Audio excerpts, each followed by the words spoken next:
ओम नमस्तेभ्यः। ओम नमस्तेभ्यः। अहिंसा परमो धर्म की। आचार्य गुरुवर श्री कुंद भगवान की। आचार्य गुरुवर श्री ज्ञान सागर मुनि महाराज की। आचार्य भगवान श्री विद्यासागर जी महामुनि राज की।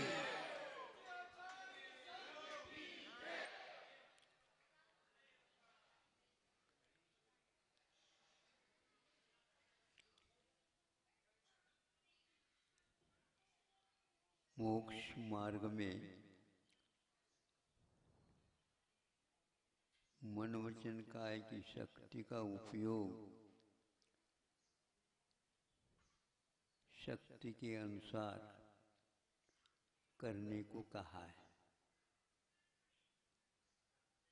ये अवश्य है शक्ति के उपयोग के साथ साथ अपने विवेक और युक्ति का भी प्रयोग करना चाहिए।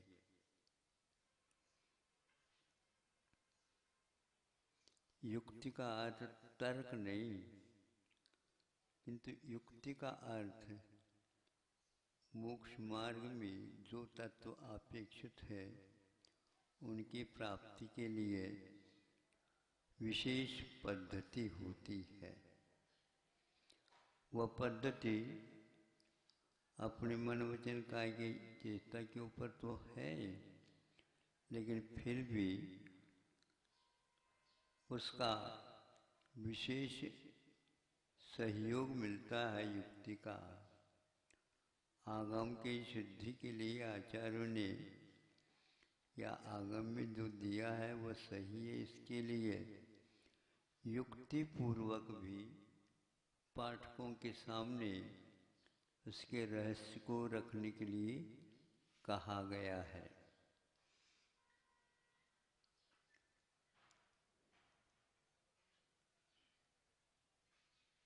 मोक्ष मार्ग तो जटिल है, परंतु वह कुटिल नहीं। जटिल है किंतु कुटिल नहीं। सरल है, लेकिन फिर सरल हो करके भी वह अपने स्वार्थित हो करके भी आज तक संसार के जितने भी मार्ग हैं उस सब पीछा से अलग होने के कारण वह हमारे लिए जटिल जैसा लगता है। जैसे विद्यार्थी लोग अपने पाठ्यक्रम के अनुसार विषय तैयार करते हैं। यह पक्का है उसी पाठ्यक्रम के अंतर्गत ही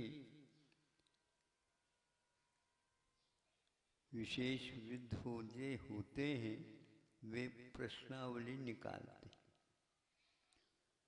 अब प्रश्न तो आएंगे और ये कहा गया है कि यह इसी पाठ्यक्रम के अंतर्गत से आएंगे, लेकिन बच्चे सब रट करके तैयार कर दे,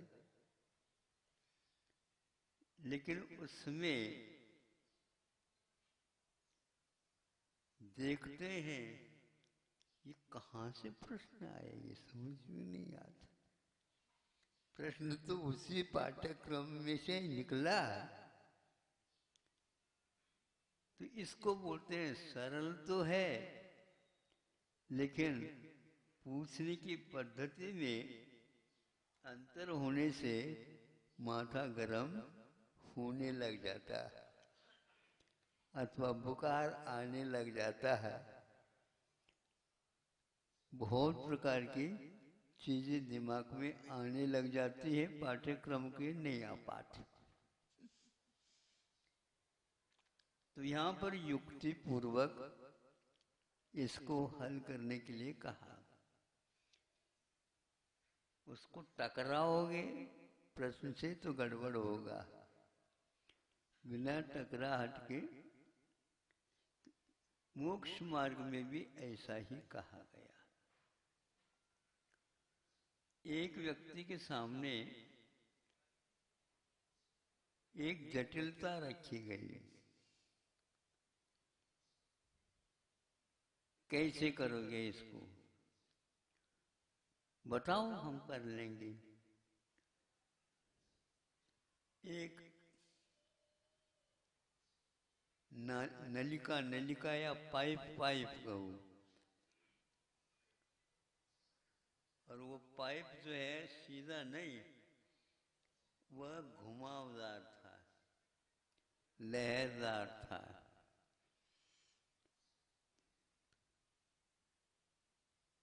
इसमें तुम सूतली डाल करके दिखाओ।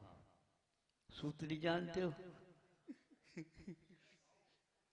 अब यूं यूं मुड़ करके गया, अब यूं डाल दे सूतली कैसे जाएगी?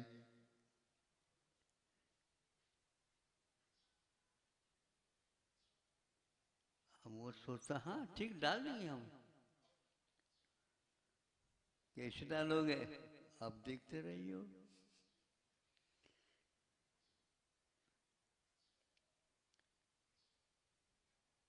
बहुत कुछ देखा, लेकिन वह सूतली जाने को 1 आध इंच चली जाए, फिर बाद में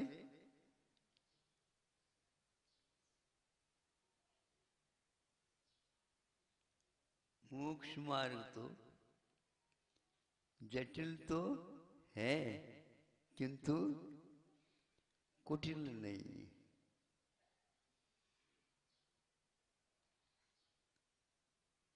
उसके दिमाग में ये बात आ गई,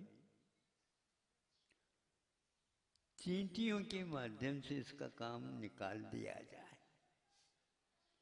चींटी समझते?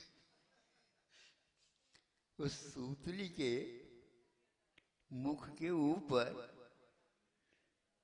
सीरा चाशनी लेप कर दी हैं, और उस पाइप के मुख पर उसको रखा। अब चींटियां आ गई, नहीं समझे, तो उस सूतली के मीठे के कारण उसको खींच ली। अब खींच करके वह उस पाइप के उसी में चली गई, और जैसे जैसे वो चींटी उस ओर चली गई, उस सूतली में उसके साथ साथ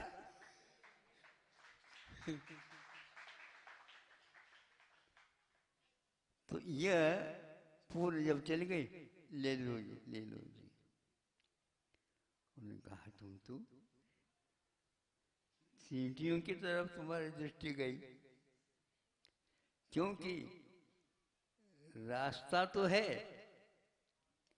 जटिल है, लेकिन हम पार नहीं हो सकते, ऐसा नहीं है। तो उसी के प्रश्न हैं पाठ्यक्रम के, किंतु पूछताछ की एक पद्धति हुआ करती है। उस पद्धति के अनुसार हम करते हैं तो सारी जटिलताएं, समस्याएं सब हद हो जाती हैं। हम जल्दी में चले जाते हैं तो उसमें काम बिगड़ जाता है। मोक्ष मार्ग में भी कहा गया है अंतर मुहूर्त लगेगा। अब अंतर मुहूर्त से आधा और काट लो, नहीं होगा। जल्दी संसारी प्राणी जल्दी करता है, ये जल्दी करना तो संभव है, लेकिन जल्दबाजी ठीक नहीं। समझते हो जल्दबाजी में क्या होता है? गड़बड़ हो जाता है। उसको जो समय निर्धारित किया गया है उसी निर्धारित समय के भीतर उसको अपना काम करना है। युक्ति, यह युक्ति है। ज्ञानोपयोग से मुक्ति होती है या और कोई विशेष उपयोग से? कई लोगों की धारणा यही बनती है ज्ञानोपयोग के माध्यम से हो जाए। ऐसा नियम नहीं है। ज्ञानोपयोग स्वस्थ हो जाए, संयत हो जाए तो संभव है वह दर्शनोपयोग की ओर भी चला जाए। तो ज्ञानोपयोग रुक करके दर्शनोपयोग होगा। अब हम आपको ज्ञानोपयोग में ज्यादा समय लगता है, दर्शनोपयोग में कम समय, अल्प बहुत में इसको घटाया गया है। ज्ञानोपयोग का काल ज्यादा दीर्घ है, दर्शनोपयोग का काल कम है उससे, है उसको भी अंतर्मूर्त कहा है। ये दोनों अंतर्मूर्तवर्ती है, किंतु ज्ञानोपयोग की अपेक्षा से देखते हैं तो उसका काल बड़ा है। उसमें भी अवग्रह या अवयव धारणा इनके काल दर्शनोपयोग से अपेक्षा से ज्यादा है। इन चारों में अवग्रह इत्यादि में भी किसका काल बड़ा है, किसका काल छोटा है, इसमें भी अल्प बहुत घटित किया। किंतु जो दर्शनोपयोग में चला जाता है, श्रेणी में चल निकल गया, तो उसको कम समय में इन तीन चार जो गुणस्थान है और तत्संबंधी कर्मों के कर्म निर्जरा है, वह कुछ कम समय में उनकी निर्जरा होती है। ये इसका फलितार्थ निकलता है। इसको बोलते हैं आगम के अनुसार चलते हुए भी युक्ति से ये होता है। लेकिन बुद्धिपूर्वक हमारा दर्शनोपयोग हो ऐसा कोई नियम, इतना अवश्य जितना आपका ज्ञान शांत होगा, जितना आपका ज्ञान शांत होगा उतने ही आपकी निर्जरा का दौर बढ़ेगा। कम समय में भी विद्यार्थी लोग कुछ प्रतिभा से अल्प समय में भी पेपर दे करके प्रश्नावली को ठीक करके आ जाते हैं। अरे तुम आ गए, प्रश्न छोड़ दिया होगा? नहीं, प्रश्न तो यथावत जोड़ करके ही हम आए, बहुत जल्दी आ गए, हल हो गया, आ गए। और कुछ लोग बैठे रहते नहीं समझे। और माता खुजाने से कोई होता है, लेकिन समझ में यही आता है कुछ प्रश्न हल हो जाए जल्दी। ऐसे नहीं हो सकते। एक स्थान पर अंतर्मुक्त लिखा और एक स्थान पर अंतर्मुक्त में कई भेद होते हैं, उसके अपेक्षा कहा अय हास्य काला, अति ह्रस्व काल, अत्यल्प काल है अंतर्मुक्त, किंतु अत्यंत अल्प काल का बताया। दर्शन उपयोग के बारे में बताया, इसके पास काल बहुत कम रहता है। श्वासोच्छ्वास में भी अंतर्मुक्त कई हो सकते हैं, और अंतर्मुक्त में एक श्वास का काल होता है, ये भी कहा गया। इसलिए सदृश परिणाम जो कहा गया है 9वें गुणस्थान में, उसमें इस प्रकार का अल्प बहुत भी घटित किया है। तो परिणाम का अर्थ दो होता है, परिणाम दो, परिणाम मैंने एक प्रकार से फल या रिजल्ट जिसको बोलते हैं आप लोग, परिणाम क्या निकला। और परिणाम का अर्थ द्रव्य का परिणमन होना वही उसका परिणाम माना जाता है।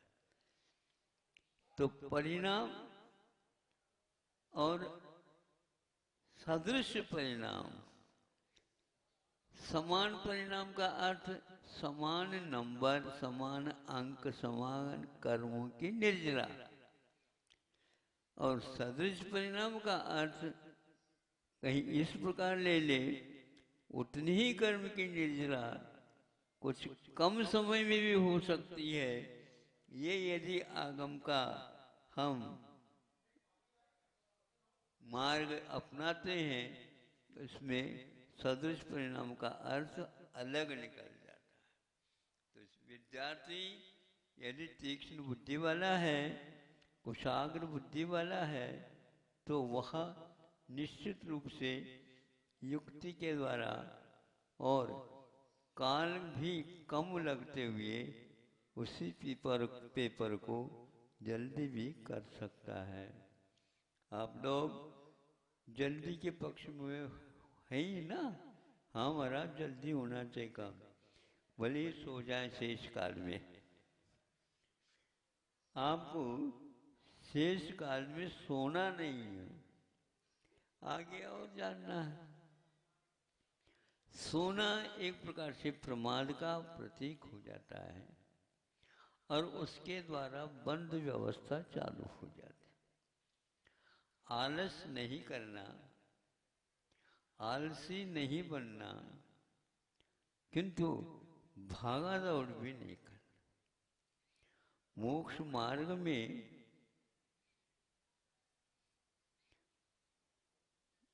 भागने को महत्व नहीं दिया गया, किंतु जागने को महत्व दिया है।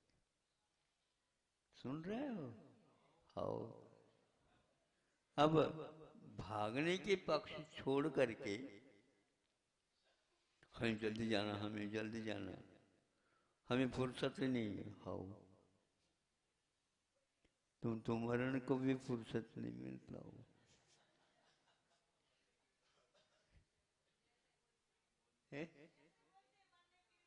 मरने की फुर्सत नहीं।